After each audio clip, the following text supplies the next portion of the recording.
Sekarang baru saja kita mendengar, baru kemarin ada keputusan DPR Undang-Undang Cipta Karya, Cilaka namanya, disingkat Cilaka.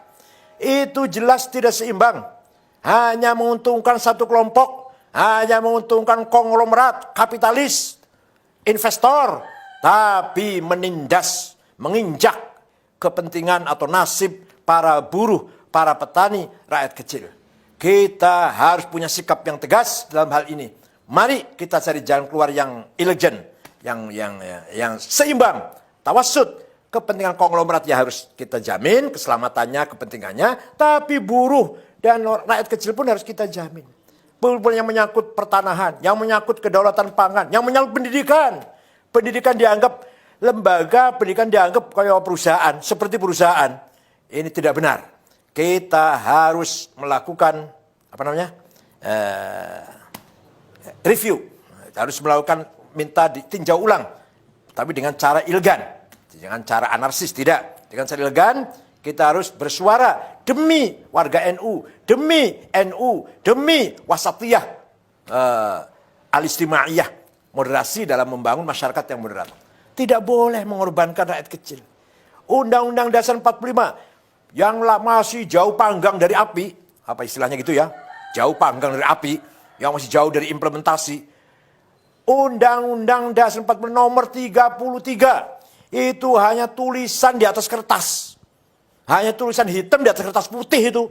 Dicetak berulang-ulang, disebarkan jutaan lembar, jutaan eksemplar. Tapi tidak pernah diimplementasikan.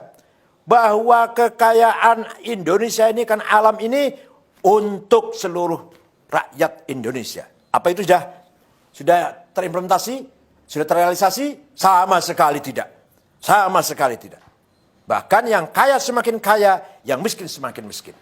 Apalagi sekarang di era keterbukaan ini semakin bebas, liberal. Yang diikuti oleh sistem liberal kapitalis. Ini semakin betul-betul nasib rakyat kecil, orang kecil semakin tertindas. Kalau lagi pilkada, lagi pileg, lagi pilpres, suaranya dibutuhkan. Rakyat kecil suaranya dibutuhkan. Tapi kalau sudah selesai, ditinggal. Mending kalau hanya ditinggal. Iya kalau ditinggal, didoni meneh. Diludahin. Mending kalau hanya diludahin, diinjak lagi. Jadi, Undang-Undang Pasal nomor 33, Undang 45 Pasal 33 itu hanya tulisan di atas kertas. Hanya tulisan di atas kertas. Allah Subhanahu wa Ta'ala telah memberikan kekayaan alam Indonesia ini disediakan untuk mensejahterakan semua rakyat. Dan itu cukup. 260 juta orang ini cukup sejahtera kalau betul-betul dikelola dengan adil, dengan merata. Tambang, coba ada tambang gas, minyak, batu bara, boksit, mening, bahkan emas, bahkan berlian, bahkan nikel, apalagi lithium apa namanya lah. Banyak sekali tambang, cukup untuk mensejahterakan perutnya, mengenyangkan perutnya 200 juta orang. Belum pula kekayaan hutan, belum kekayaan laut yang luar biasa di Indonesia ini. Bukan hanya ikan, tapi juga hal-hal yang berharga yang ada dalam laut kita, harga yang sangat bernilai. Itu semua hanya menguntungkan segelintir orang, menguntungkan segelintir jumlah orang. Bayangkan, katanya, saya ini belum membuktikan, katanya kekayaan orang 4 konglomerat sama dengan 100 juta rakyat. Ya ini kan, kalau ya benar ini, innal wa inna raji'un. Coba kita lihat orang kaya orang 50 konglomerat yang kaya ini. Apa ada orang NU? Satu pun tidak ada.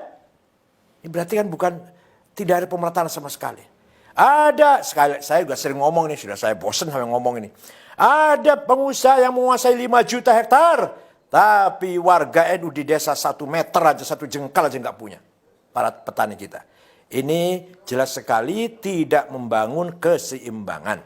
Saya tidak anti konglomerat. Tapi konglomerat harus melakukan reformasi cara berpikir. Harus menjadikan kelas menengah, dijadikan mitra. Bukan dijadikan bawahannya.